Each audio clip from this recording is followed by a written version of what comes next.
Okay, we're taking a look at our map of Greece. It doesn't have everybody's names on it, like the one I gave you. But, and for Neil, you know, that was 2 years ago now. That was last year that we did Greece and Rome, right? This is old news for you. But we have Troy over here. And is there, I can't see, is there a key at the bottom? Yes, there is. So 100 miles. You can tell that we're not dealing with a large area here. If this is 100 miles. We're not sailing for days and days and days, which brings up the point when they all get lost, you know, and they like takes you 10 years to get home. Really? Dude, it's 100 miles away. But we'll talk about that later when we get to the Odyssey. So in the Iliad, which we'll get into here very shortly, the Greeks are, you know, have come from all over. We have Idomeneus is from Crete, I think. We have Odysseus is from Ithaca, all the way on the other side of Greece. We have people coming from all over, but they camp here. They drop their ships on the beach, you know, but you know, they're there for a long time, and they're raiding neighbors to live. So this is how they end up with Briseis and Chryseis and all these slave women, you know, that we deal with at the beginning, and how they're getting stuff. They're sending out parties that are raiding neighbors and bringing back women and stuff and food. Yeah, Raymond. I don't know, it just doesn't really make sense. Like, the way they like put it out that if they were new, they were like new raids. Oh, we went ahead, but you didn't really miss anything important. Go ahead. Oh, just walk through. Just it's okay. There's no trip. So what, Raymond? Like if they're like raiding big new groups or raiding and capturing multiple times, like couldn't they like send people out to like, kind of stop the raids? You mean the neighbors? Like, yeah, like discourage them. Apparently the neighbors aren't very, Are they just kind of like everyman? are kind of wimpy, it sounds like. Although in book 2 you read the catalog of ships. There are a lot of soldiers sent. We're talking about a huge amount of soldiers. But we're just talking, Adriana, about the fact that they, in Troy, when they pull up around Troy, the Greeks are living by raiding neighbors, and that's how they end up with slave women. And I told you that the Iliad does not tell you the end of the war. It's not a poem. Remember what it's about? It's about maiming. It's rage, anger. But eventually, they're going to just hide the fleet behind an island, and I'm sure it's probably not one of these because these would be too far away. There's probably smaller islands, and they just go and hide on the other side of it, and the poor Trojans think they've gone home, leaving the big horse behind, which we will hear about more in the Odyssey. And also, if you are lucky enough to read the Aeneid with me next year, you get the whole story in the Aeneid. But the first thing I had you do this week, first of all, I would like your dactylic hexameter, please. It's all right, just calm down. Yeah, and they don't have to be related to each other. And I'm not gonna, I may scan them. You know what I mean? Put the marks, da, da, da, da, da, da, just so you can say, oh, look at Mrs. Ferguson's scanning marks. I did such a good job. Would you grab Raymond? Sorry, Helena. 6 strawberries in 1 jam pot per line. 5 strawberries in a jam pot. But you know what? It's fine if you did 6 strawberries. That would be harder work, I feel like. Just pass it around. Pass it to Ruth, Thomas. And does anybody want to share any of them? I have a fun pun I found. Oh, Marta wants to share. I was looking for soap under our sink, and I found out we have Ajax soap. And so I wrote on my thing. Yes. It says Ajax soap. Stuff on Greece, cross it out. See, yes, Perfect. it's hilarious because Ajax is Greek. Yeah. He's not tough on Greece. He is a tough Greek, and he's tough on Troy. That's what Ajax soap should say, tough on Troy. Except nobody would buy that soap. Yeah, Like, it's me. I used to have a thing on my computer. It was a bunch of Greek mythological things. It was like Mars bars, except because Mars is Aries, but apparently that's the name of the family. It has nothing to do with Mars. But there's a Goodyear. Goodyear tires has the winged sandals, right? Hermes winged sandals. It's all over the place. King Midas. King Midas is very famous. So there, okay, sometimes he's called Asclepius and sometimes he's called Aesculapius, and I have nothing to say about that, except maybe it's an alias, or, it's not a very good alias because it's very close to, but, and he was a healer. I don't know if it's Asclepius or if it's Hermes, but anyway, it's the snake twirling, the caduceus. It's called the wand with the snakes, and you see it at the pharmacy. It's a medical, and it's Greek mythology.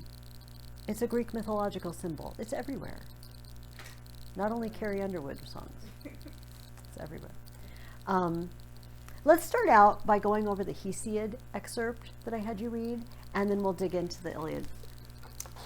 And how about we just break the tension right now so you can know what you're going to write for next week. Because I know, I don't want you to be nervous and everything. And maybe this is better than dactylic hexameter, and maybe it's not. I was going to say I don't really care. I do care a little. We have talked about the fact that there are epic similes. And have you noticed them? I mean, you almost can't read very far without running into mega epic similes. As the forest fire blazes and the trees fall down and they go crunch and the animals scurry away, so was the Greek army as it marched. I would like you to write 4 epic similes. Now, did I put this? I had an example. Oh, maybe it was the one that I told you about. Her eyes were like pools of water on a warm summer day and all that stuff. I would like you to write 4 epic similes, and you just go for it. I don't care how epically long they are. You go for it. Go for it. I noticed. So I was browsing back through. I read. So Tina was thinking I was crazy. Adriana and Ruth were also witness to this, but I decided because I'm an idiot and I'm also an overachiever. I read this 3 times. I've read it 4 times this summer. But in the spring, I read 3 different translations. I was reading a book, like I read the same book in 3 different translations. And by the beginning of summer, I had that done. And then I decided to reread this in July, just because I knew that I was going to be busy with the wedding and everything. But then, last night, I skimmed over it, because I've just read it 4 times. But I noticed, and I had numbered them. I know, so I really have to live it up. My dad was talking to his mom, and I'm sitting over on my chair reading the Iliad, and Dad pulls up and says, "Granny feels your pain. She had to read it in Latin." And I said, "It's not actually that bad. I can't imagine reading it in Latin. I mean, this is starting to memorize part of it in Greek." Okay, so I can't find it, but in Greek. It's a Greek poem. I can't find it, but when we go through book by book, there was a page where there were 3 epic similes in a row. It was just boom, boom, boom, describing the same thing. He had to do it 3 times. So you're going to get to do 4 of them, and just let your imagination run wild. You need to start out by finding a core simile, right? Something is like something else. And we had to do these in our papers before. We didn't put similes in our papers, I don't think. But we need to find 2 things that are alike, but they're not so much alike that they're practically identical. Don't compare a dog to a wolf. They're just too alike.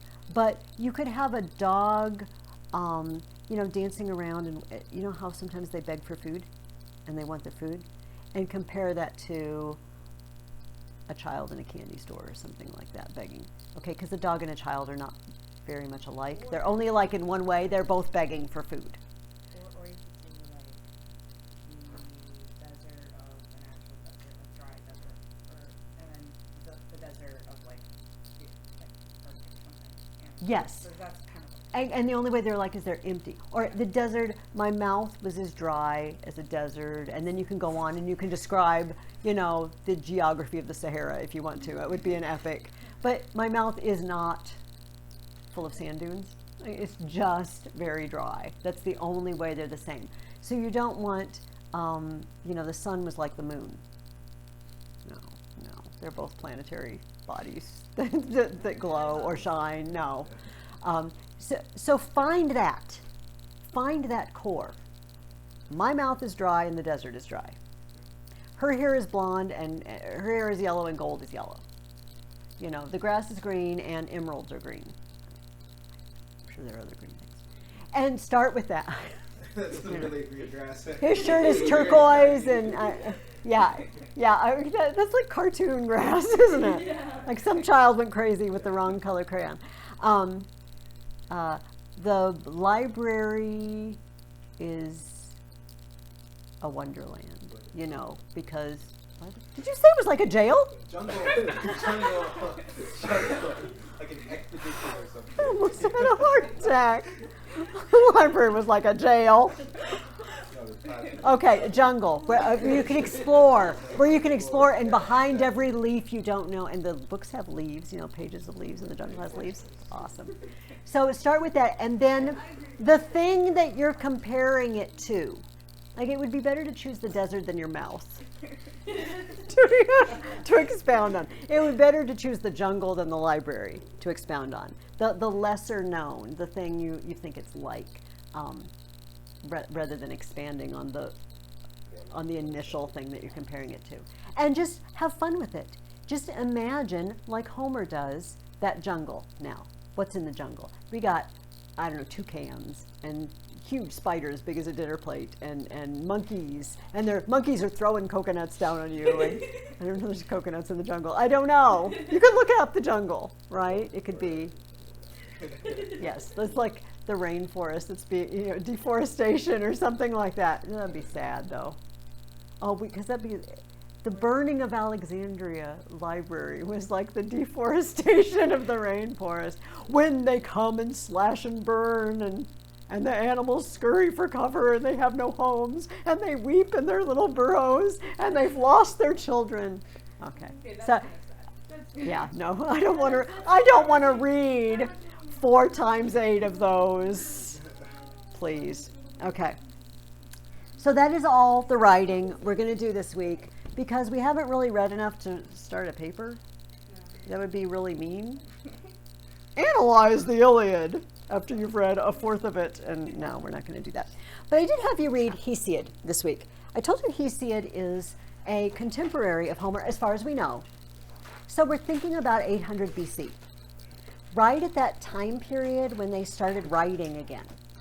And you met the first of his works, called The Works and Days, which I told you is this very odd, preachy book about how his brother is a slacker farmer who doesn't work hard enough, and giving him advice on how it's good to be diligent in your work and you ought to work harder. But it has other weird, like theological, I guess I can use that term for pagan. There's a pagan theology, right?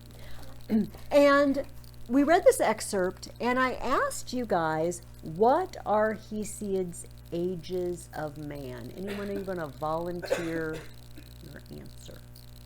And what I would like you to do is, if you didn't write it down, or if you just completely botched it, here's the good thing. Nobody needs to know except your mom later, maybe.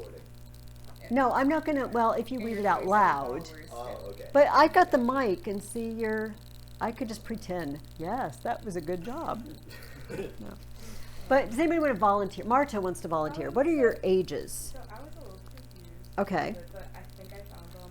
One of them was the blessed spirits of the underworld. That was the second one. Okay.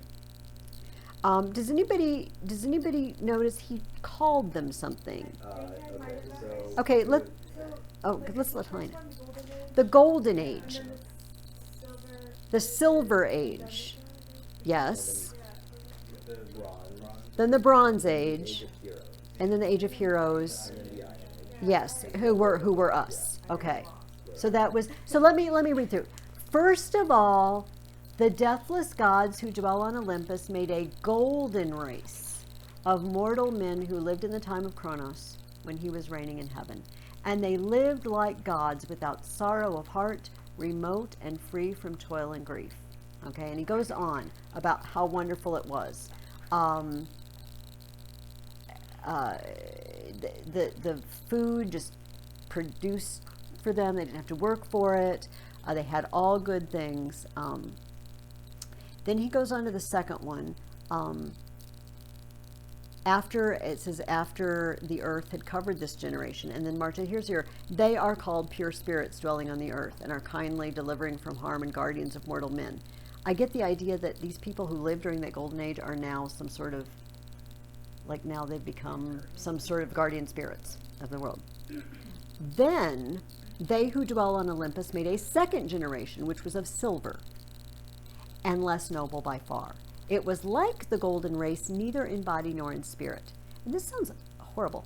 A child was brought up at his mother's side 100 years, an utter simpleton, playing childishly in his own home. So it takes you 100 years to grow up. But when they were full grown and were come to the full measure of their prime, they lived only a little time, and that in sorrow, because of their foolishness. For they could not keep from sinning and wronging one another, nor would they serve the immortals, nor sacrifice on the holy altars of the blessed ones, as it is right for men to do wherever they dwell. Then Zeus, son of Cronos, was angry and put them away, because they would not give honor to the blessed gods who live on Olympus. Okay, my second question was, well, do they get better or worse? Worse. They get worse. And is there another story this reminds you of? Creation. Once upon a time, it was perfect. And this just kills me.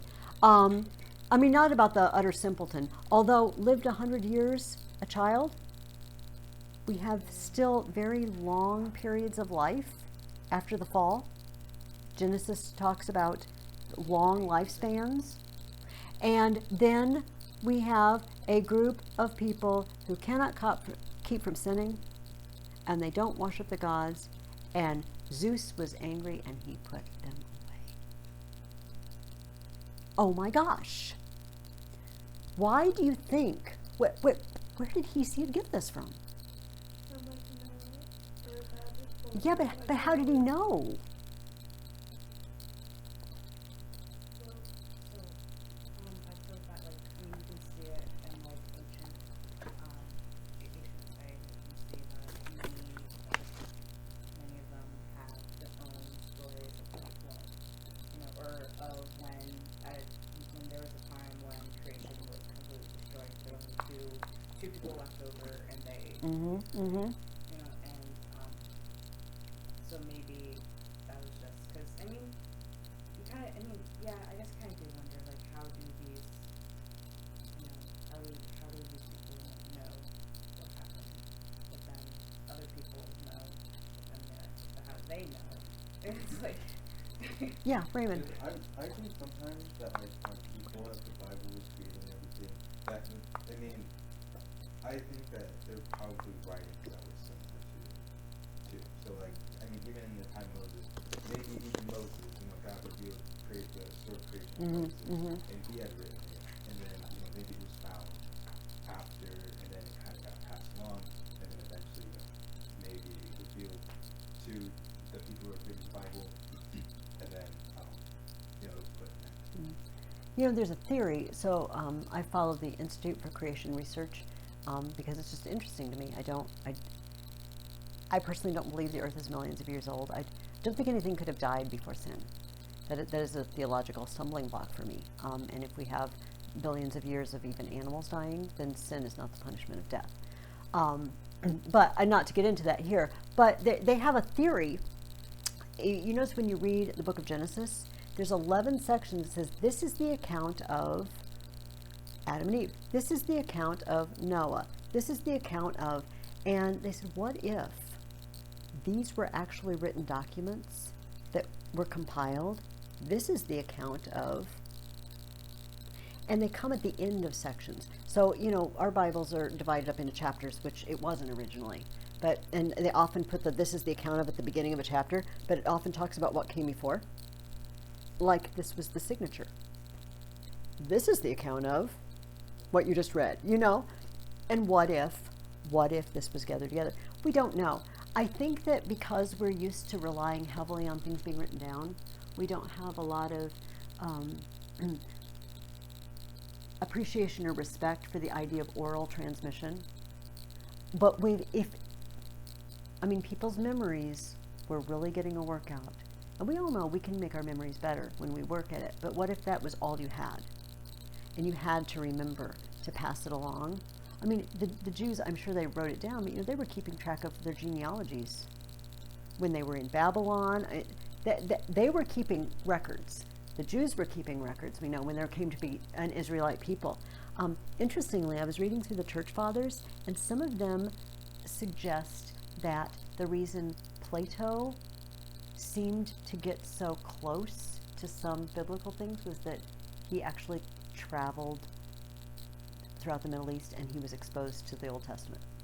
He read parts of the Old Testament. I mean, we don't know this, it was just postulating. Or that even these people had traveled and they knew the writings of Moses. We just don't know. But it's amazing, and people, you can take it two ways, right? And I think we've talked about this before. Most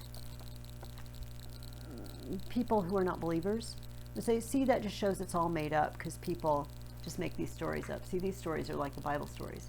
But seriously, everybody made up a story that was so similar? That would be harder for me to believe than that something happened and the memory of it, either in writing or just through passing it down, it got passed on to all the cultures, but it wasn't right. It was like a game of telephone, and they sort of twisted and tweaked it. So after the silver people, we have the third generation, a brazen race sprung from ash trees. It was in no way equal to the Silver Age, terrible and strong. They loved the lamentable works of Ares and deeds of violence. They ate no bread, but were hard of heart like adamant, fearful men. Great was their strength and unconquerable the arms which grew from their shoulders on their strong limbs. Okay, it goes on and on with their armor. The earth had covered this generation. Zeus made another, the fourth, upon the fruitful earth, which was nobler and more righteous, a godlike race of hero men who were called demigods. The race before our own. They are Hercules. And, the guys in the Trojan War. Okay, these guys. You're going to read in the Iliad a lot of times he picked up a rock such as 3 men couldn't pick up today, weak as men are. So in the, Genesis chapter 6, there's that enigmatic comment about the sons of God saw that the daughters of men were beautiful and married them, and people are like, we don't know what that means. And some people, there's various theories, but it's right after it's tied to, and those were the days of the hero. It says, and that was the age of the men of renown, the mighty men of renown. And we meet people of giant stature in the Old Testament. Apparently something was going on, and there was legit a race of, I guess we'll call them the demigods, except they're not half God. You know what I mean? Like really strong guys, really strong people. It's very interesting that Hesiod seems to know this. And I don't know, I want to know. I want to know how he knew, how he got it so close to being right. But I will never know. Maybe I'll know in heaven, and then I will see people. I say, well, maybe you won't care when you get there. Like, I don't want to not care. I want to find someone and ask them. Okay, so Someone will come to us and tell us. maybe someone will. If you see anyone in heaven that knows, just say, would you go find Michelle Ferguson? Please tell her this. She really wants to know. Okay, so if you did not bring your Iliad today, that is fine. But in the future, it is helpful if you bring your copy along. Just so we can look stuff up. But I'm not, no beatings. Still, I've decided to keep that policy intact.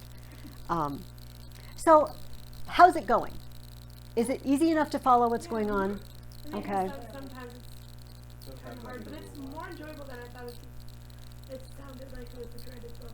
So. Well, no, I just wanted, I wanted not fling people in. So, I didn't do this on Wednesday. You guys are pretty solid. I feel like you're, oh, no. It's going to happen again. Okay. It was funny. I just stuck and just stopped. Don't know what's happening here. My Wednesday kids, I just felt like I didn't tell them. Some of them came in late, decided to take the class late, so they didn't have a chance to read the Edith Hamilton book over the summer. Okay, and I realized, if you didn't even know why the Greeks were there or why they were attacking, that would make this difficult. All right, if you didn't know the background, I trusted you guys that you knew. If you've been with me at all, then you've been made to know. So that's good. I didn't want to scare you, but I just wanted to know it's different. It's different. But I feel like the translation is very readable. So I asked you, we're going to go over our questions. And I asked you, according to the opening lines, and I've said this about a dozen times already. I've said it already this week. What is the subject of the poem? Anger. Who I asked you though to look for other angry people. Who all is angry in book 1? Agamemnon, Odysseus. I mean, I was angry. Marta. Everybody's angry. We hear that his rage though is special. Achilles' rage is special because it has a result.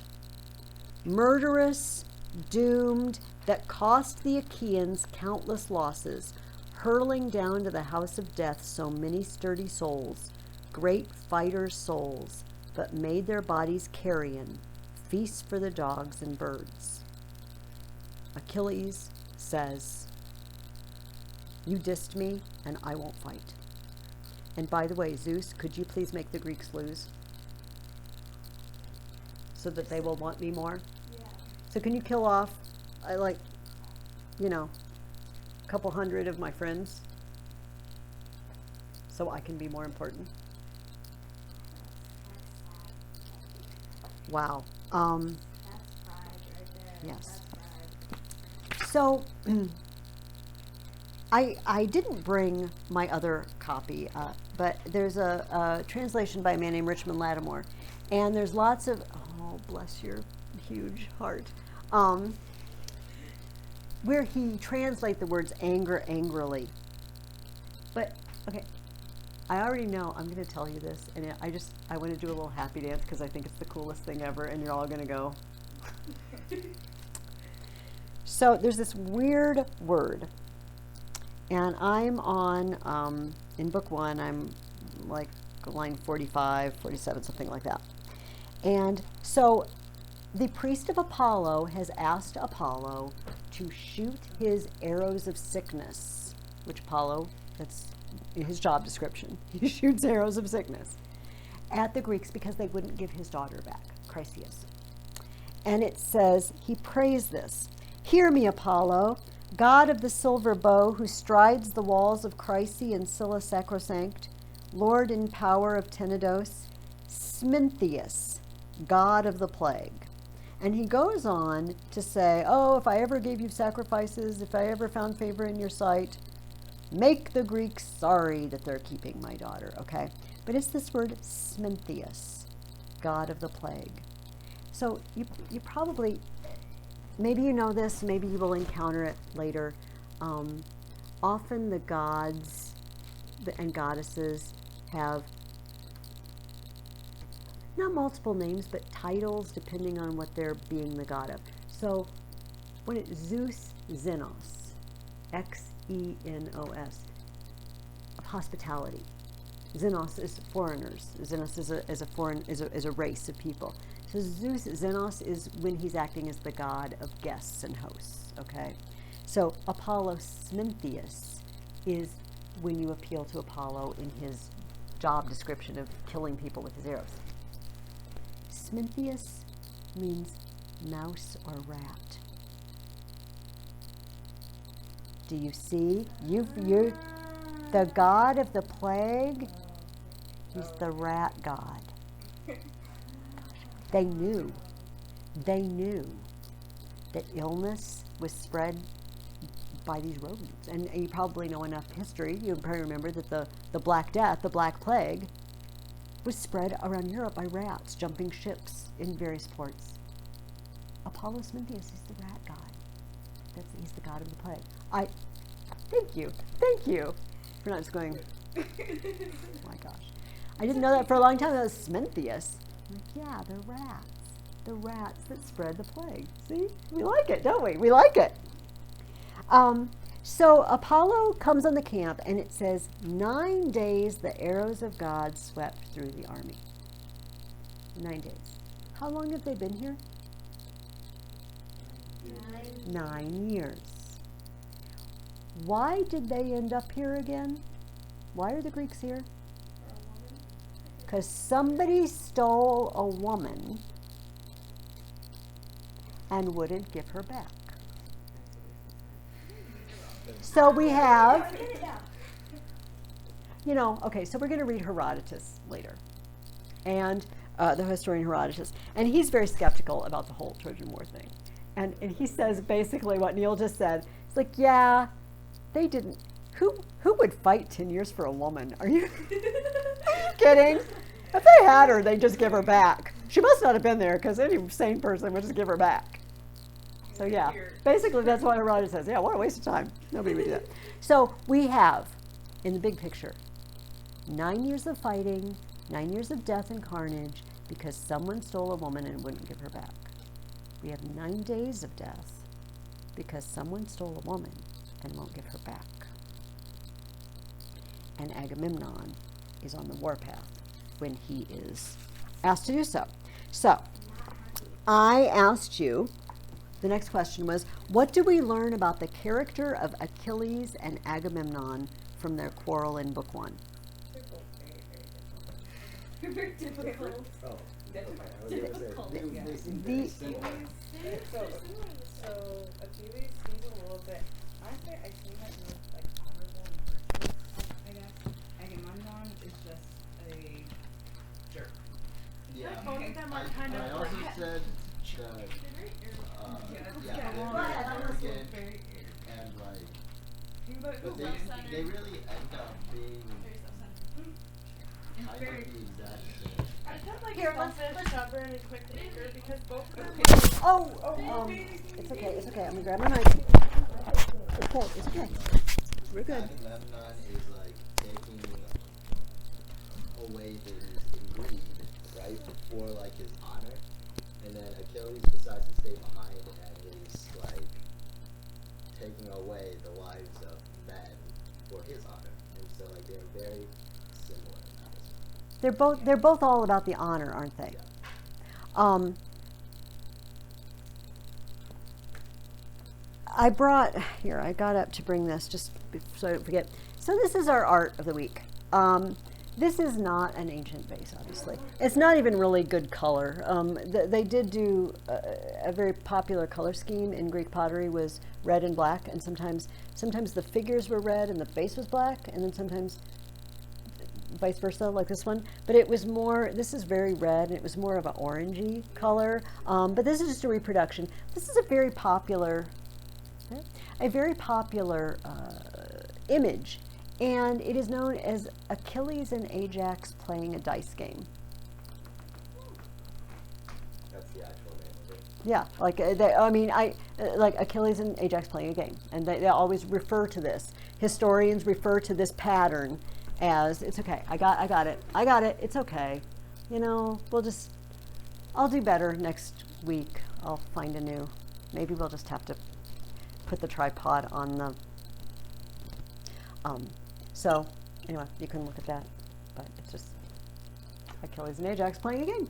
I think that Agamemnon and Achilles is very, from their argument, they're both very difficult to get along with, and very hard to please. Do you think their relationship has been going well prior to this?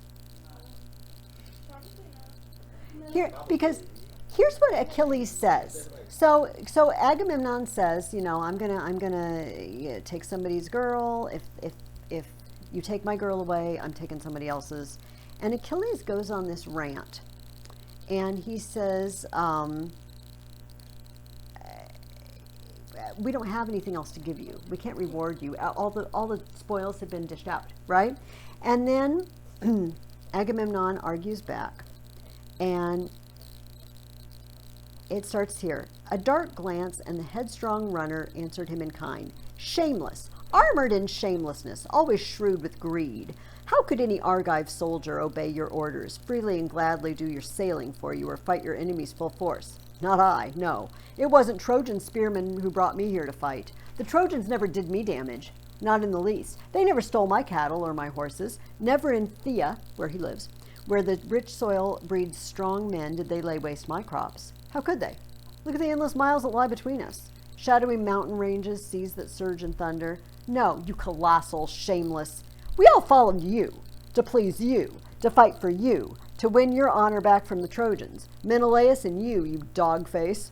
What do you care? Nothing. You don't look right or left. And now you threaten to strip me of my prize in person, the one I fought for long and hard. The sons of Achaia handed her to me.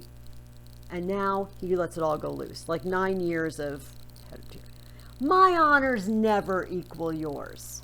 Whenever we sack some wealthy Trojan stronghold, my arms bear the brunt of the raw savage fighting, true. But when it comes to dividing up the plunder, the lion's share is yours. And back I go to my ships, clutching some scrap, some pittance that I love when I have fought to exhaustion. No more now. Back I go to Thea. Better that way by far, to journey home in the beaked ships of war. I have no mind to linger here disgraced, brimming your cup and piling up your plunder. Okay, this sounds to me like a guy who's, you know what, I am the MVP of the Greek team. I'm awesome on the battlefield. I'm the one who's taken all these, when I go sack neighboring cities and plunder and bring these women back and food and wine and gold and jewels, whatever. And then because Agamemnon's the high king, he gets a bunch of it. Plus, it's not even my argument. It's your sister-in-law. I'm only here for the glory. I'm only here for the honor, and you're taking it away. Now, we're going to find out something about Achilles. I'm going to go ahead and tell you because you probably already know it. There was a prophecy when Achilles was born. His life could go two directions. He could live a long life, a pretty boring life. Unknown, unimportant. Or he could have great glory, but a short life. His mom, this is a later story. This hadn't happened yet, as far as we know here. Later story is his mom was worried about him and dipped him in the river Styx, to make him invulnerable, but she was holding onto his heel. Homer doesn't seem to know any of that. It's fine. We'll just move it over because Bailey needs to rest. But he knows the battlefield is where he's going to win honor. And think about that. Think about, just stop and think about what leaving the battlefield is going to mean for Achilles. That's my only chance at the honor and the glory. He's going to go over the life. People are going to probably say, oh, look, there goes Achilles. He's a great fighter, but he deserted it. Yeah, but he just deserted.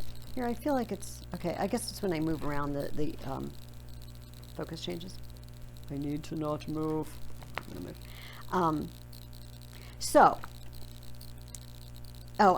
I got to read this. I underlined this too.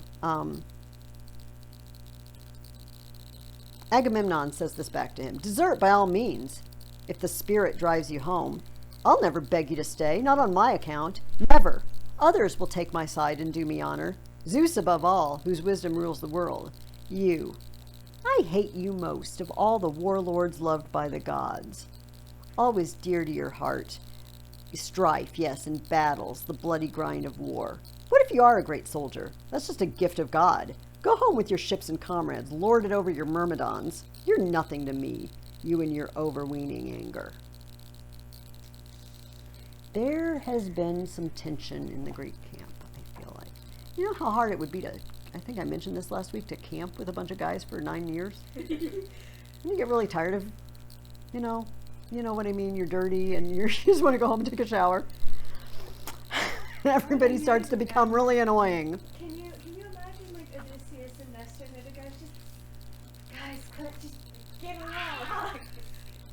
Yeah, Nestor, not tonight. Do not tell me another story tonight. I can't. I need some Tylenol. And Odysseus, guys, can you just be quiet and let people sleep once in a while? I'm skipping on in book 1 to line 585 or so. Achilles has lost his woman, and it says, but he raged on, grimly camped by his fast fleet, the royal son of Peleus, the swift runner Achilles. Now he no longer haunted the meeting grounds where men win glory.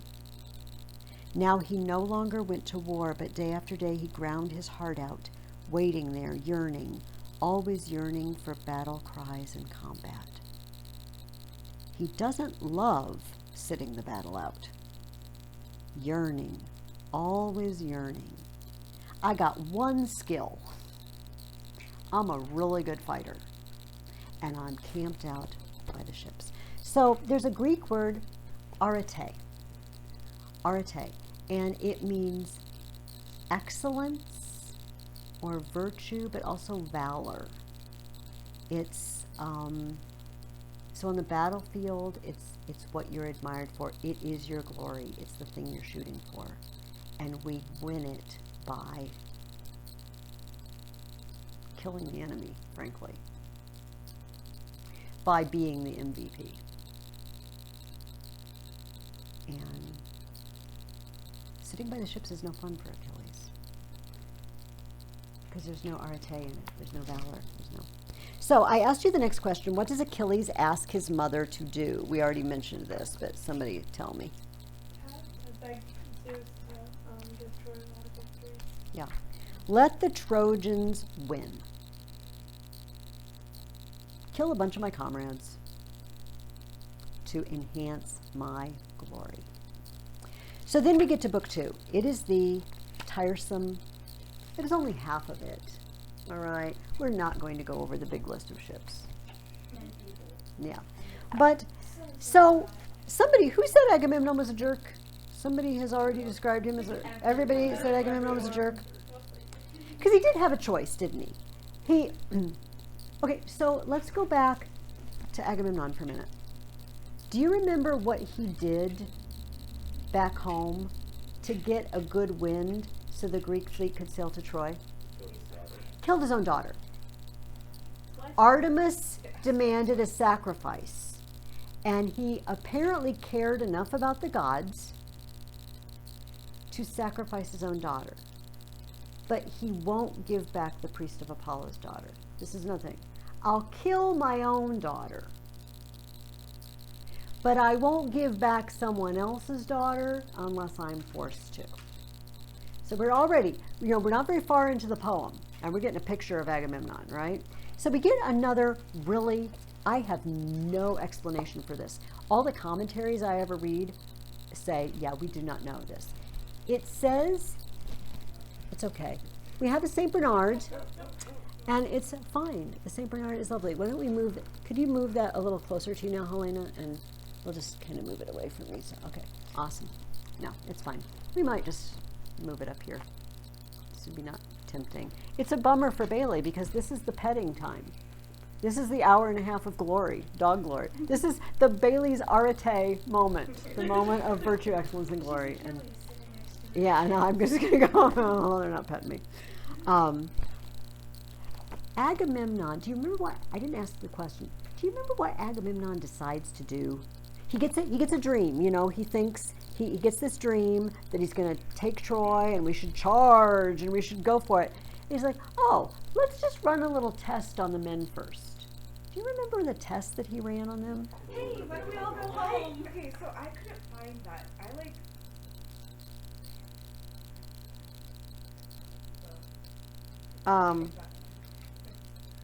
Oh, yeah, I guess I did ask you that question. Why does Agamemnon tell his troops they should return home in book 2?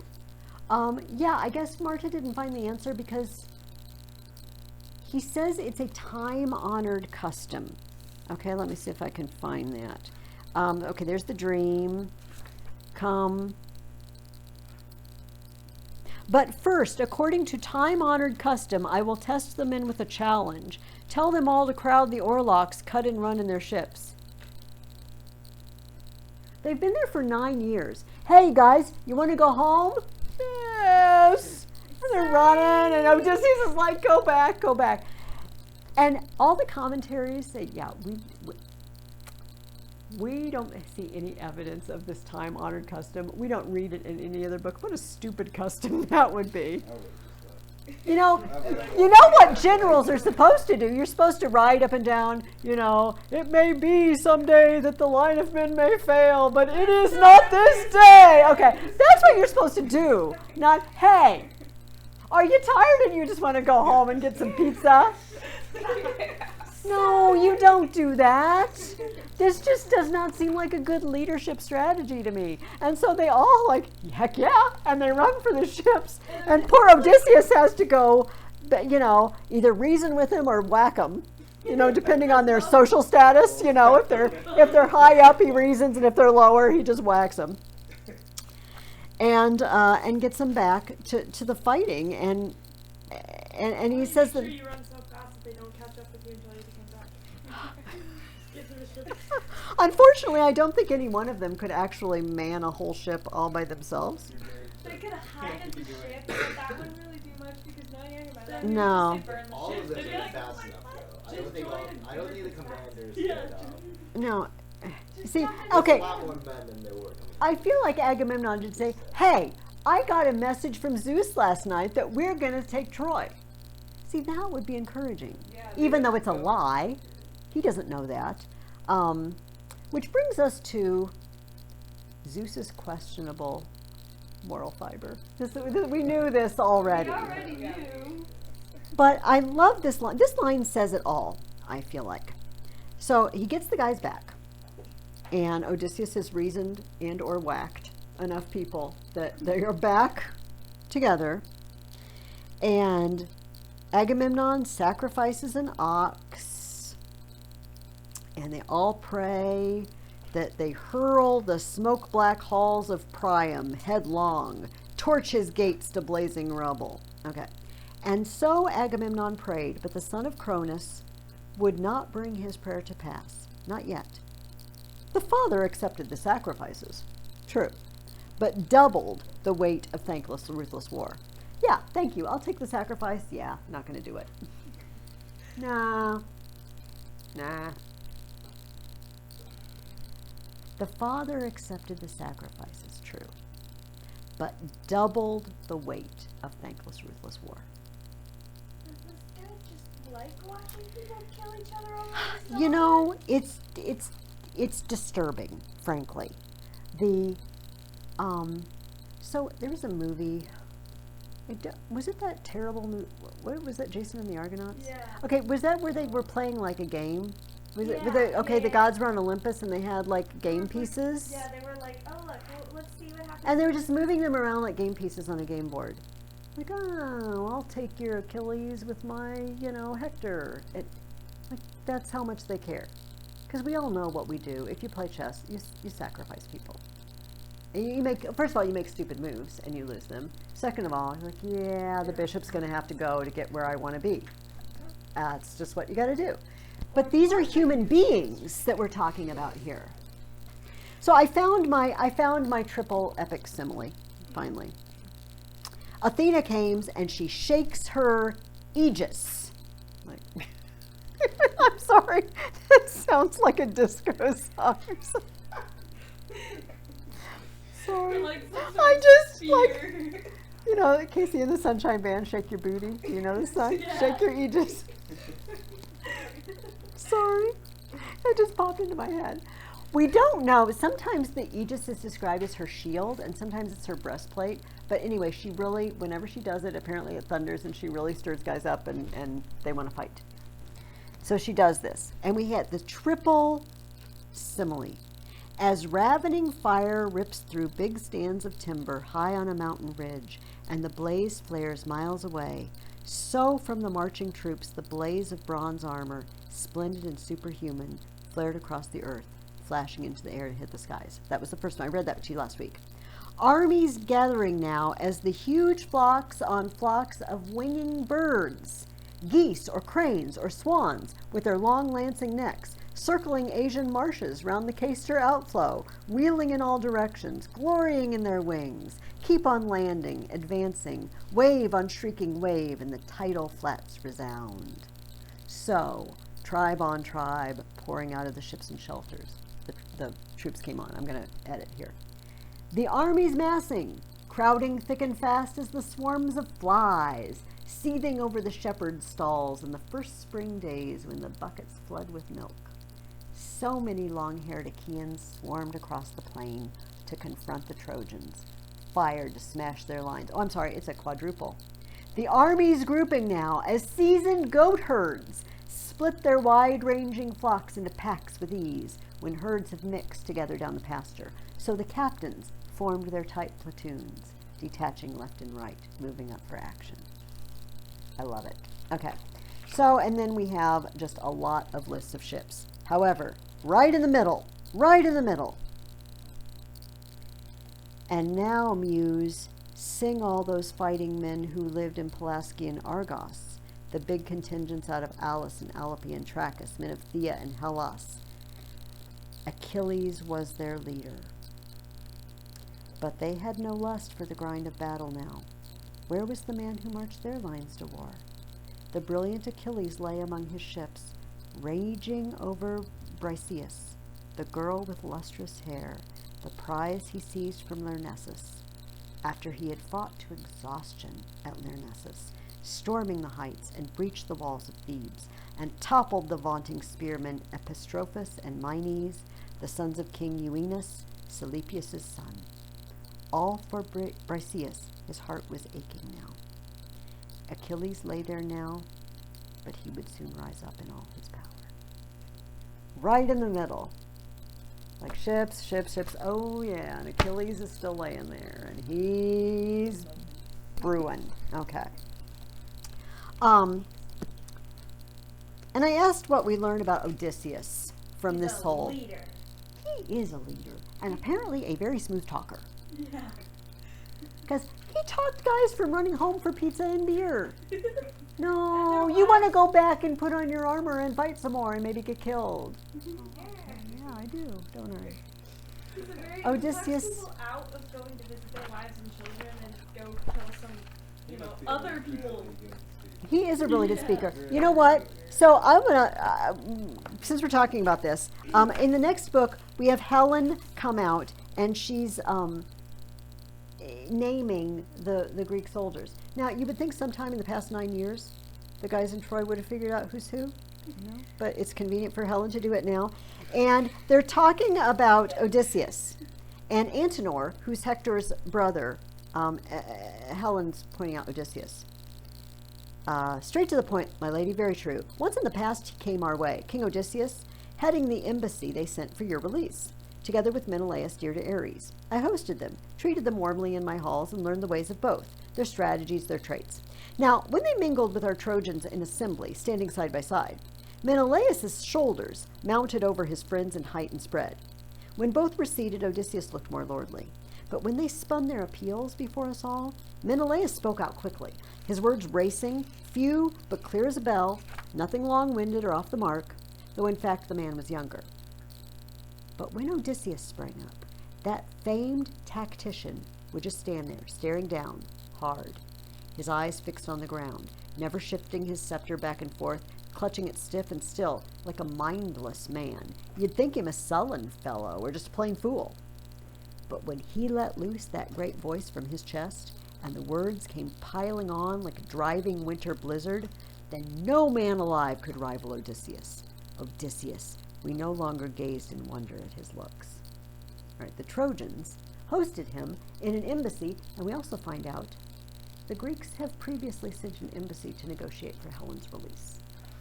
They would not give her back. And Odysseus, Menelaus may look better, but when Odysseus opens his mouth, boom, everybody listens. You know, when People do whatever he wanted. there used to be a commercial. Edward Jones. It was a financial advisor, like Edward Jones or something. Oh, I don't remember what it was, but there'd be a group of guys, they're at a party or whatever, and they're all talking, and then one of them said, well, my financial advisor, Edward Jones, says, and then everybody would stop and everybody would lean over, and then the tagline was, when Edward Jones talks, people listen. Thank you for listening to this commercial from my childhood. So that reminds me of that. When Odysseus talks, people listen. And people don't like what they hear because he makes it sound so reasonable, yet they know they should, You know, it was interesting listening to that Greek myths book in the car, but like it kind of just struck me how much Achilles was like Hercules in that very emotional, like really good in battle, but like he'd just do stuff and then feel sorry about it afterwards. Yes. But like just anyway, and it struck me that Homer really doesn't portray him or Agamemnon in a very good light throughout the Iliad, and it's Odysseus and his wily trickery that takes Troy, not the Brute force. Of Mm-hmm. Achilles. And it was just interesting, if Homer was trying to revive the image of a Greek hero, too. That is interesting because when we read the Odyssey, we're going to find Odysseus is heroic, but in a very different way. It's also interesting that later, when we start reading some of the plays we're going to read, Odysseus gets morphed into a jerk later on, like sneaky, clever in a bad way. Okay. Yeah, and just like he'll lie or do anything he needs to get his way. But yeah, it is not going to be. It is strategy that is going to bring down Troy. It is not brute force. What were you going to say, Marta? Anyone else think it takes when the Odyssey when Odysseus comes back and he goes up to He Jerusalem, basically, does. Trick them. Hold on to that thought. Hold on to that till we get to the end of the Odyssey, and then we'll discuss the moral implications of Odysseus' actions. So we meet Helen, very first time. All of this is for Helen. Christopher Marlowe, a poet who we did not meet last year. I'm sorry, I don't know. The passionate, the shepherd, come live with me and be my love, and we will. I think that's Christopher Marlowe. Anyway, he wrote another one, and he said, "Is this the face that launched 1,000 ships?" All right, Helen, the face, and so y'all, have you heard that phrase? The face that launched 1,000 ships. Okay, so we get to see she's the one, and here's what we read. A messenger came to white-armed Helen. Okay, Iris. Iris came on Helen in her rooms, weaving a growing web, a dark red folding robe, working into the weft, the endless bloody struggles, stallion-breaking Trojans and Argives armed in bronze had suffered all for her at the god of battle's hands. When we first see Helen, she is weaving. Who in Greek mythology weaves? Athena weaves, but there's another trio, the Fates. The Fates weave out. They don't weave exactly, but they spin a string and they measure it out, and then the one cuts it. Okay. When women weave, in general, in Greek stories, they're weaving destiny. They're weaving fate, and of course, Helen has woven the fate of all these guys. And what is she? She's literally weaving the battles into the robe. Pictures of it. Penelope's weaving. I know, they're connected. We're going to be going back and forth a lot. I'm sorry, I skipped a question, and I wondered what your opinion was, why you think we had to have that long list of boats. So, I thought it was just so to Homer can show us how big the army was. Okay. either introduce the characters or just highlight the fact that Odysseus is missing. You mean Or, sorry, Achilles. Achilles. Okay, yeah, it does. Okay, yes. Anybody else want to add to that? I'm special because the people are important because their lineage, Yeah, lineage. lineage is important as well. So then you know, oh, these are people come from, and their family trees and like you. I like all of these answers. There's not one right or wrong. I think it does highlight, because we had that port where Achilles, was his army doing? Nothing. It does make it. This is a world war for them. In a sense, these are guys from all over, like that map I gave you. They're from all over the Greek world. And I'm sorry, Marcia, what did you say? My train. Oh, and their lineage, because this is many of these guys come from great heroes. You're going to hear about a guy is the son of Amphidamus. There's other guys. There's a famous episode where 7 kings attacked Thebes, and we'll talk about that later. And a lot of these guys are the sons of them. So like in the Hesiod thing, where the generation before our own, they were the heroes and everything. A lot of these guys, their dads were, like, Hercules' son is here. A lot of these guys, their dads were the guys. And so it highlights that. And also, I read once years ago, somebody was complaining, it was some classical group of people that I don't really approve of, but I don't think like they think, but they disapproved of this poem because it glorifies war. It's just a big fat glorification of war.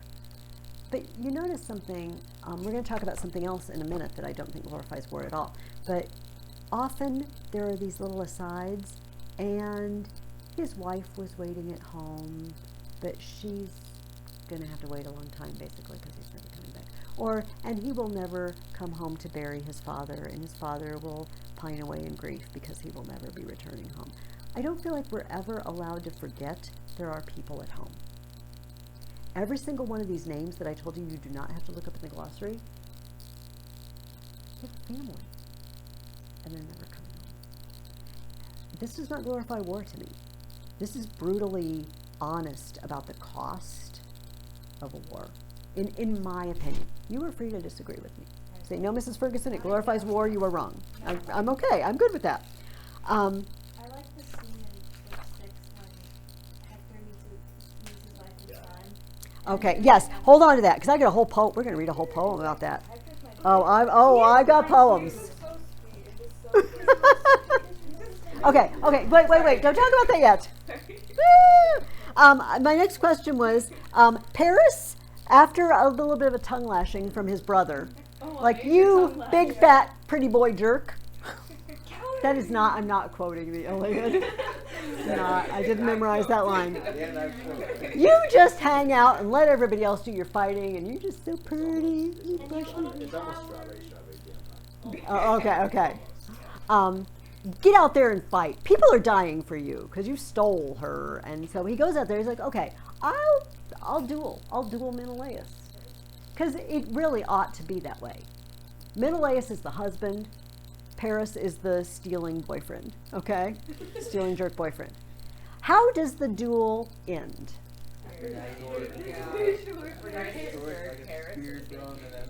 Yes, some missed spears, and then it's really not much of a battle, is it? A couple of spears get thrown, and then Menelaus marches over and grabs Paris by the helmet and is dragging him. And his mom, I whisk you away, and I put you back in the bedroom with Helen.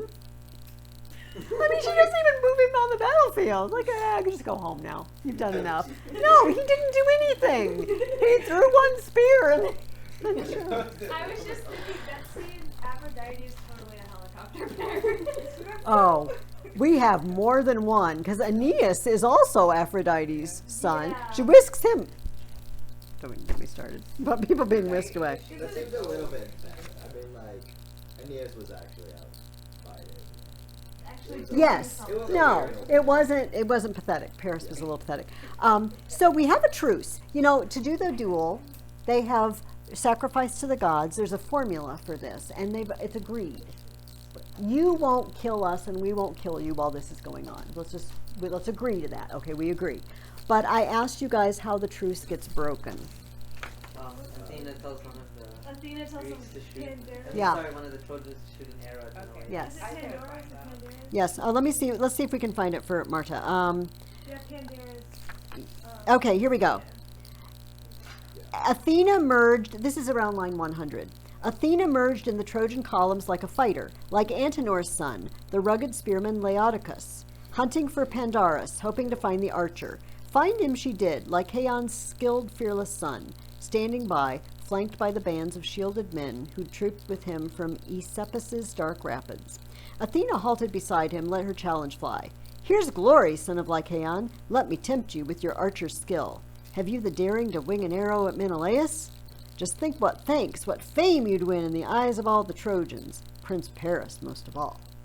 And he takes the bait and shoots an arrow. It doesn't do Menelaus much harm, but it is technically a break of the truce. It brings a little blood. And then his brother goes all older brother on him. Oh, you're gonna die, and we're gonna bury you here. I'm just like, okay, it's just a little scratch. Like, bro, I'm fine. It's actually not just a little scratch because we have, I remember this. This is a very standout epic simile. Picture a woman dyeing ivory, blood red.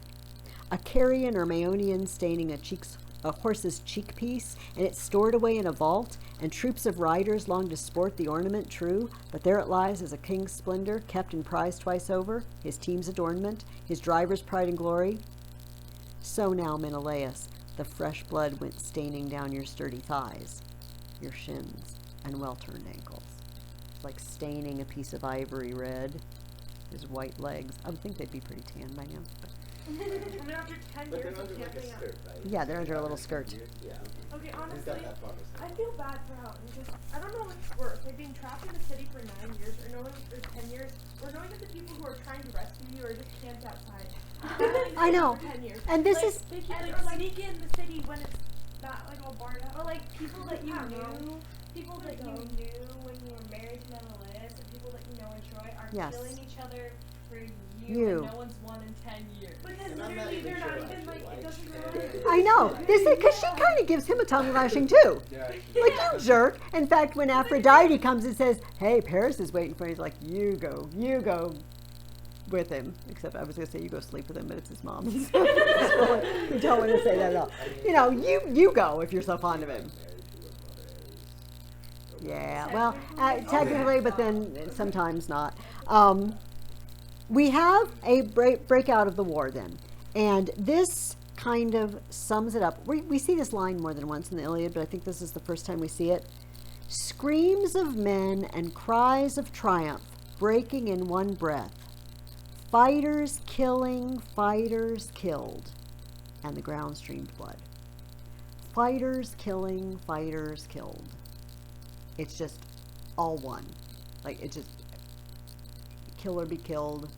People are dying, people are killing. And I love it. Screams of men and cries of triumph.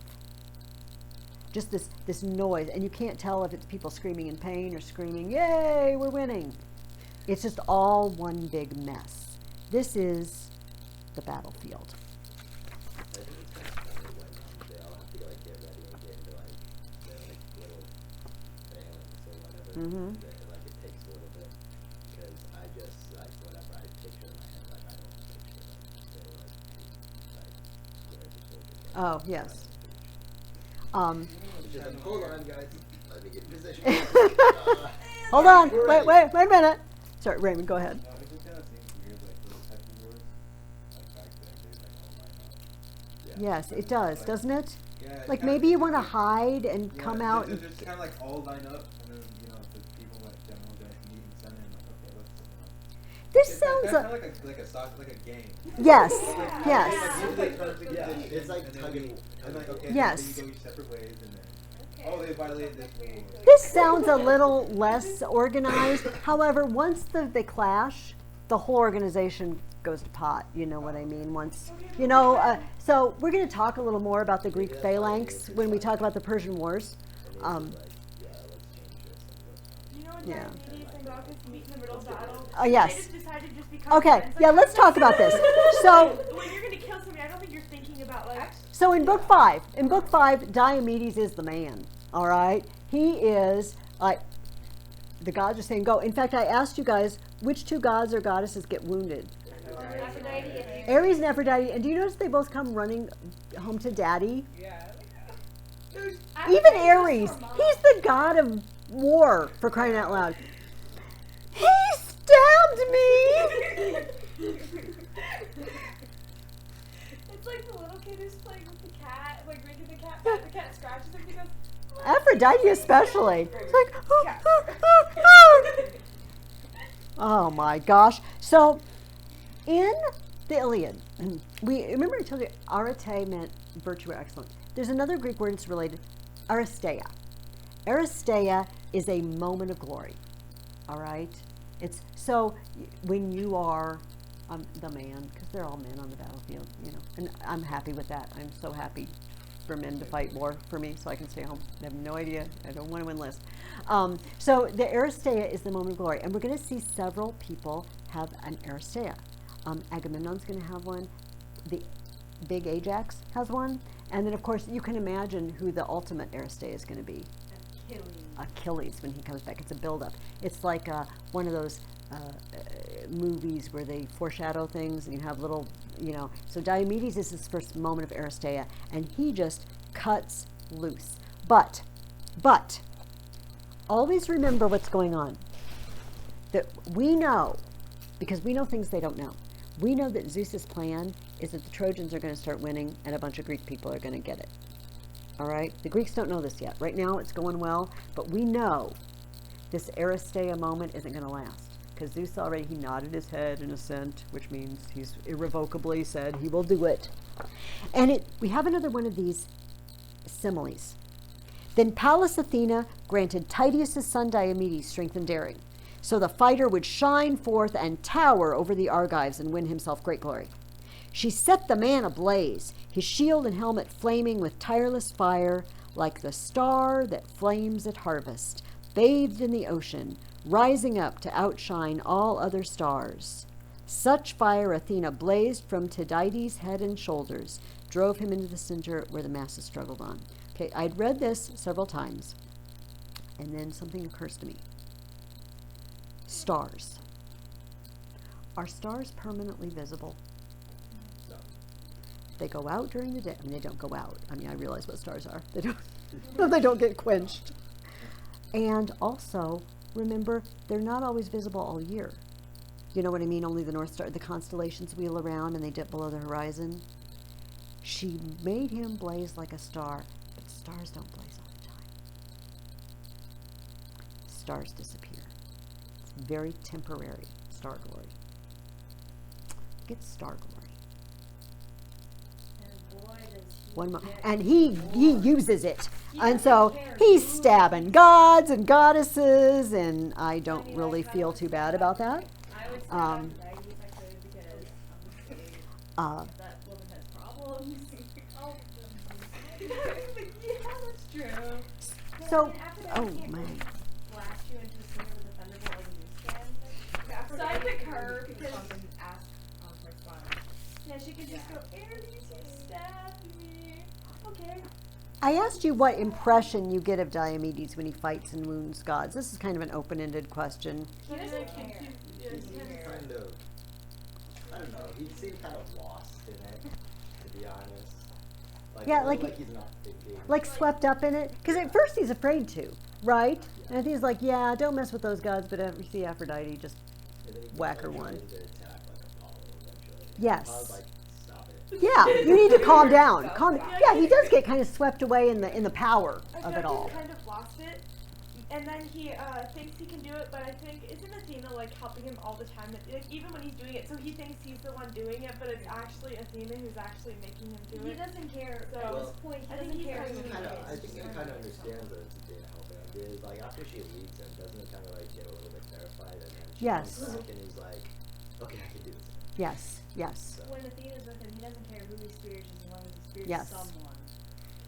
Which is kind of, from our perspective then, we see this happen over and over with the warriors. Like, so you're getting whisked away by mom, or you're getting, or they flick the arrows away. You know, it's like it's happening to them all the time. The gods kind of like getting into like all the mortal business. You know, it's a little annoying. It's because, what you know, they like, do. You know, like, well, like the war might have been over if Aphrodite hadn't just like, you know, Prolonged it. This is true. This is true. Prolonged it by if whispering Paris Athena by hadn't saying. convinced the other guy, they would have just gone and gotten Paris, and they're like, here, kill him. And then Aphrodite has to make it even worse by saying, Helen, go on, renew your Yes, love." yes. Renew your little love.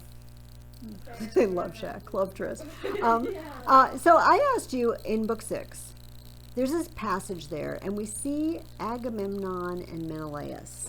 Did you catch what I was going for there? I said, what difference do we see in the character on those lines? Do you know how to find the lines? Does everyone know? Yeah. Mine's Is yours different? Yeah, mine's just like a normal. He doesn't have. It's not like Ron. Okay, but is it Fagles? Does it say it's translated by Robert Fagles? Yeah, that's why I didn't. That's why I just grabbed this. Oh, wow. At least she admits it. It's okay. So, in other words, so the book numbers will still be right, but the line numbers won't be right for you. But it's the same story, you know. Menelaus is like, But here's what happened. I'm not reading. It's okay. It's okay. So Menelaus has got some random guy in his clutches, some random Trojan guy, and he's got him. He's ready to skewer him. And the guy's hugging his knees and saying, "Take me alive, Atrides, and take a ransom worth my life. I've got treasure. My dad's rich. We'll pay you." Now, this was a thing. We're going to find out later that Achilles had captured one of Priam's sons, a younger son, and the poor kid was off, and he sold him as a slave, and somebody had ransomed him and sent him back, and he just got home to Troy yesterday, and then he plunged out on the battlefield and encounters Achilles again. It's really bad luck. So it was a level of mercy. There's been a lot of holding for ransom. There's been a lot of prisoners of war being ransomed, and he's begging for this. His pleas were moving the heart in Menelaus, just at the point of handing him to an aide to take him back to the fast Achaean ships, when up rushed Agamemnon, blocking his way and shouting out, "So soft, dear brother? Why? Why such concern for enemies? I suppose you got such tender loving care at home from the Trojans. Ah, would to God not one of them could escape his sudden plunging death beneath our hands. No baby boy still in his mother's belly, not even he escape. All Ilium blotted out, no tears for their lives, no markers for their graves." And the Iron Warrior brought his brother round, and he skewers the guy. So we are suddenly, Menelaus is still, he has not become completely war-hardened. Agamemnon seems, okay, we've already talked about him as being a jerk, but he's crossed the line. Go ahead. I was also kind of thinking about it, and you know, like Menelaus is kind of just here for Helen, right? Yes. And like, you know, he might like hate Paris and want to kill Paris, but like he might be okay with the rest of Troy. Yes. But like Agamemnon is here for like the glory of destroying Troy, and Yeah. like so he might have a lot less mercy, weirdly, than Menelaus might. That's true, and he's in so deep. He sacrificed his daughter to start this thing And out. totally ticked off his wife. Yeah, and which we're going to read later. She's going to do worse than that. You know, he's in so deep that he's all in for the glory, for the war. You're absolutely right. And then Helena mentioned this Glaucus and Diomedes episode where they meet. And so, what did I ask you a question about that? I think you'd be so battle Oh, crazy yes. you wouldn't be able to talk. But like, I asked you, okay, so it's not realistic. Nobody's going to have a chat on the battlefield. This is not pretending to be a realistic, image of battle. But I asked you, what does this tell you about the code of ethics? What code of ethics do we have a window into in their episode? Why do they decide not to fight each other? Because their fathers were born friends. Okay. Your dad once hosted my dad when he was traveling. We are friends of hospitality. I know. Raymond's like, what? So, like, you're fighting a war. Like, you're fighting with this guy. Okay. Like, how do you, like, they just say, like, know who this person is? Like, it's like, oh, this is your, I feel this like he was guy. trying to gauge how much flight they Wasn't would he get from accused of killing. being a wasn't it like someone's way described his background, so then he was like, Yeah, oh, he's this like, guy. who are you? Who's coming out here to fight me? I'm Diomedes, and I'm the guy today. And what do you think you're strong enough? He's like, well, let me tell you who I am. Okay, this is so. Okay, it's not realistic, but it does remind us, first of all, how important hospitality. In the Odyssey, hospitality is going to be hugely important. But I want you to think about something else. So, in the Greek world, you don't harm your host or your guest. The guest-host relationship is huge. How did this get started, this war? Paris and Trojans, yes. The guest ran off with his host's wife. The breakdown of hospitality started the whole thing. And Diomedes and Glaucus stop. And you know what it kind of makes me feel like? Okay, if we all just thought about, there's hope. Like this little bit of hope breaks out in the middle of the battle. It's like, okay, if we remember our guest host obligations, then the Trojans would give Helen back. Because they asked, Paris like, no, I won't give her back. And somebody needs to just whack Paris upside the head and say, no, we're giving her back. You were wrong, and we're giving her back. And so, but no, it's not real. I don't think any listeners of this poem really thought, oh yeah, next time I'm in a battle, I'm just going to walk up and have a nice long conversation with some guy, right? And then we're going to exchange armor. So how do they know Helen didn't want to go? Well, Like, she left road for let's talk about that later. Can we? Because we got 10 minutes, and I got to talk about Hector. Like, okay. No, I know it's okay. Go ahead. Oh no, this Go has ahead. something to do with Hector. Like, Okay. I was just Like, wondering being like because a Swede. Homer doesn't write the end of the war, right? So like, if he was going to make a sequel, like, what if The Iliad 2. I just had this idea, but like, what if Hector's son killed Achilles? Plot twist. That'd be good. The end of the. That would be good. Except Hector's son is a baby right Well, now. right, but he could change Hector that. could kill Achilles. Yeah, he could change that. And the war could go on for like another 20 years, right? Maybe start with It's already been going on long enough. The sad thing about book 6, there's several sad things. One is they send Hector back in, and they're going to pray to Athena to help the Trojans. Okay, newsflash: Athena hates you.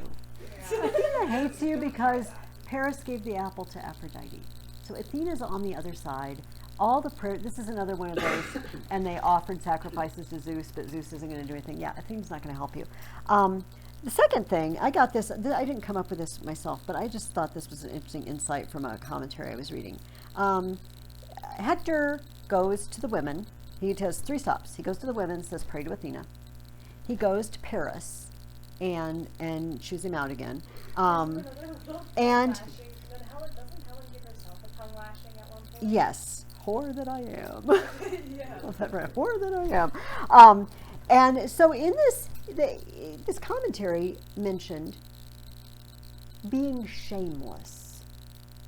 And, you know, Paris is shameless. He just doesn't even try to hide the fact that he just hangs out. He does a lot of polishing of his armor, apparently, and a lot of shacking up with Helen, and not a lot of fighting. He's shameless. I don't care. Achilles is also shameless, so much so that if anything shames him, he withdraws. He's shameless in the other direction. Do you see what I mean? Like Paris just lets it all hang out. Like, yeah, he tells his brother, yeah, well, the gods made me gorgeous, and the women love me. I can't help it. It's a gift of the gods. I can't help it. No shame.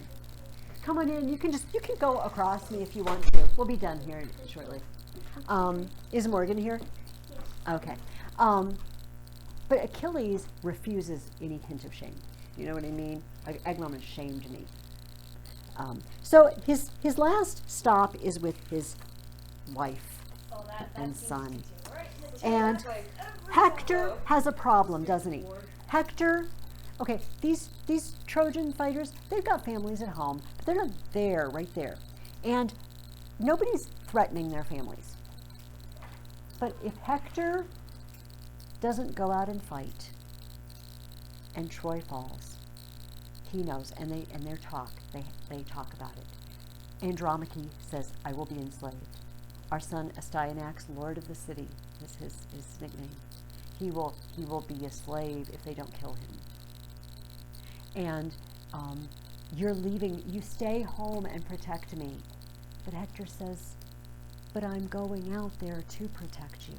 I have to lay my life on the line in order to protect you. If I stay here with you to just protect you, I won't be able to protect you." And there's two Greek words. Kleos means personal glory. Hector also wants personal glory. He wants his Aristeia moment. And philos, the brotherly love, okay, family love. He loves his family. He loves glory. He loves his country. He must leave his family to save his family. Come on in, Morgan. We're going to finish up. Just go ahead and have a seat at the table, and we will join you shortly. And so, I want you to grab your book. I asked what this tells us about his character. I guess I've answered this question for you. What do you guys want to share? Anything that you? How do you feel about Hector in this moment? A man a son can be proud of. When his baby, the moment when his baby son is afraid of him because of the big helmet, and he laughs and he takes off the helmet. It's just me. It's just me. You know, I'm just like, I love Hector, and I feel like he's not fighting for Menelaus. He's not fighting for, you know, he's just fighting for his family. Andromache and Astyanax. That's why I just love him. And mom and dad. It was interesting because, like, I kind of read it different, but I like the way you read it better because I kind of got the sense that they both kind of knew that it was hopeless. And, but he kind of decided he had to do it anyway, which I thought was kind of cool. You know, kind of, like, in a way, you know, because he knew he was going to go out there and die, and, like, his family was going to be saved, but he was going to do it anyway. You know, maybe for personal honor, maybe just, you know, so he could try. Yeah. But I still felt like that was kind of cool. But I liked it better the way you Okay. did it. Well, and I'm not saying my reading is necessarily the reading. Do you know what I mean? Yeah. That's the wonderful thing about these books that we read. You can different people take them in different ways, but he is stuck, even if it's hopeless. Like, what do I do? Just sit at home? He could have done what Achilles did and, like, run off with his family. Well, yeah, but that wasn't until the very end, and that would be kind of a jerk thing to do. I mean, he does have parents there. His parents can't run. No. Aeneas gave his, like, old dad. He did haul his old dad off. So if you turn, one more thing, and then I'll turn the But page. so he did say that him of all people in Troy should fight. Yes. So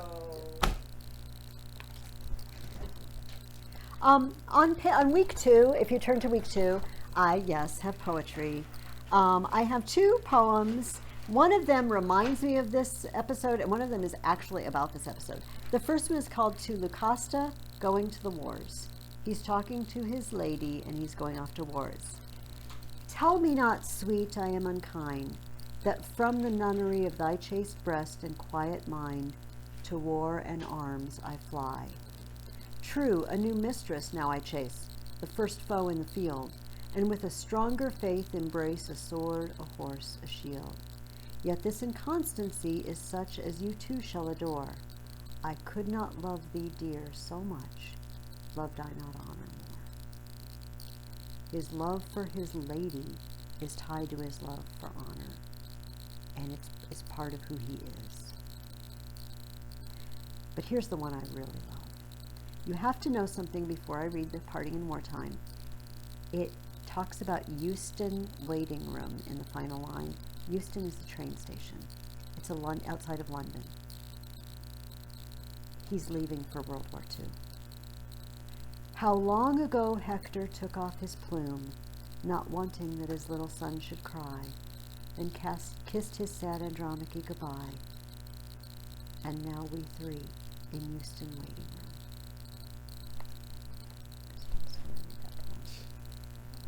It's always the same. It's 2,000, 2,500 years later, 3,000 years later. But when a man has to say goodbye to his family and go off to war, and they all know they may never see each other again, it's the same. And what? It's set in World War II. It's about this mother and her two daughters living out World War II and how they feel. And her oldest daughter falls in love too and is engaged to a young man who goes off to war and he doesn't come back.